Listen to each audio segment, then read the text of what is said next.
রাজ্যে গেরুয়া ঝড় উঠলেও তৃণমূলের দাপাদাপি অব্যাহত। তৃণমূলের দৌরাত্ম্য এবার দক্ষিণ চব্বিশ পরগনার গোসাবার শম্ভুনগর গ্রাম পঞ্চায়েত এলাকার মহিলাদের অভিযোগ, সোমবার রাতে তৃণমূলের কিছু দুষ্কৃতী মা বোনদের অকথ্য ভাষায় গালিগালাজ করছে, এমনকি ধর্ষণ করার হুমকি দেয়। অভিযোগ ওঠে স্থানীয় তৃণমূল নেতা পরিতোষ সালদারের অনুগামীদের বিরুদ্ধে।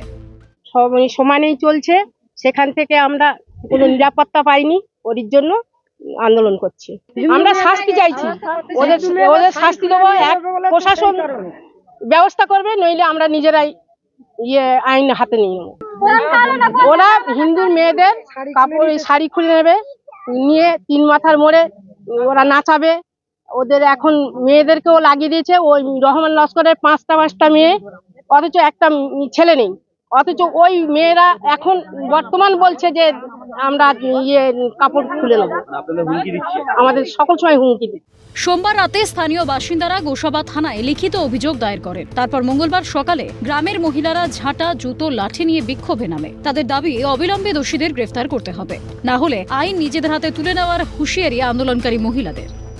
21 সালে থেকে এই পছন্দ, আমাদের অনেক শাস্তি, অনেক কিছু আমাদের এই সব করছে, আমরা বাইরে বাড়তে পারছি না। এবং আমাদের বলছে আরো কাপড় খুলে নেব, রহমানের মেয়েরা, হিন্দুর মেয়েদের।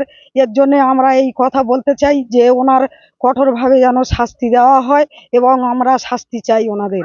বিধান মাইতি এবং ইদ্রিস খাঁ, রহমান লস্কর, হানিফ লস্কর, এরা দুষ্কৃতী, এরা সন্ত্রাসকারী। এরা 21 সালে থেকে এরা বিশাল সন্ত্রাস চালিয়েছে এবং আমাদের ঘর বাড়ি ভেঙে দিয়েছে, পুকুর খাল লুটপাট করে খেয়েছে, আমাদের কোনো পরিষেবা টাকা নিয়েছে, এবার আমাদের কোনো পরিষেবা দেয়নি।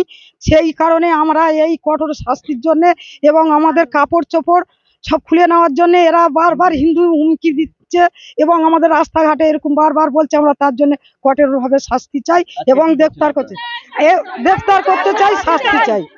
বিজেপি নেতা চিত্ত প্রামাণিক বলেন, 2021 সালের পর থেকে তৃণমূলের দুষ্কৃতীদের বারবারন্ত হয়েছে। তিনি স্থানীয় বাসিন্দাদের উদ্দেশ্যে বলেন, আপনারা আইন হাতে তুলে নেবেন না, প্রশাসন তদন্ত করছে। প্রথমত পরিতোষের সমাজ বিরোধী ক্রিমিনাল, পরিতোষ ছাড়া পড়ার পর এই ক্রিমিনালরা তাণ্ডব করছে এলাকায়। আমি চোখের সামনে দেখছি, প্রশাসনকে বলছি, সমস্ত বুথে বিভিন্ন ক্রিমিনালরা, পরিতোষের গুন্ডা বাহিনীরা দাপাচ্ছে এবং হিন্দু মেয়েদেরকে বিভিন্ন অকথ্য ভাষায় গালিগালাজ করে। এরা এর আগে বহুবার এই মেয়েদেরকে রেপ করে, ধর্ষণ করে বহুবার। 2021 থেকে এরা অত্যাচারিত করছে শম্ভুনগর মানুষকে। এলাকার শান্তি শৃঙ্খলা বজায় রাখার জন্য সম্প্রতি যে ঘটনাগুলো হয়ে গেছে, আমার এখানে শম্ভুনগরে 8টা মসজিদ আছে। আমি এই মসজিদের মাতোয়ালি মসজিদের যে কর্মকর্তাদেরকে আগামীকাল আমার পঞ্চায়েতে 12টার সময় এদেরকে একটা শান্তি বার্তা দেওয়ার জন্য শান্তি বৈঠক আমি ডেকেছি।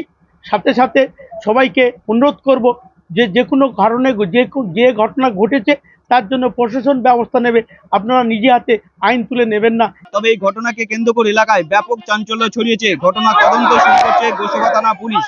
দক্ষিণ চব্বিশ পরগনা গোসাবা থেকে হরিপদ মণ্ডল, ক্যালকাটা নিউজ।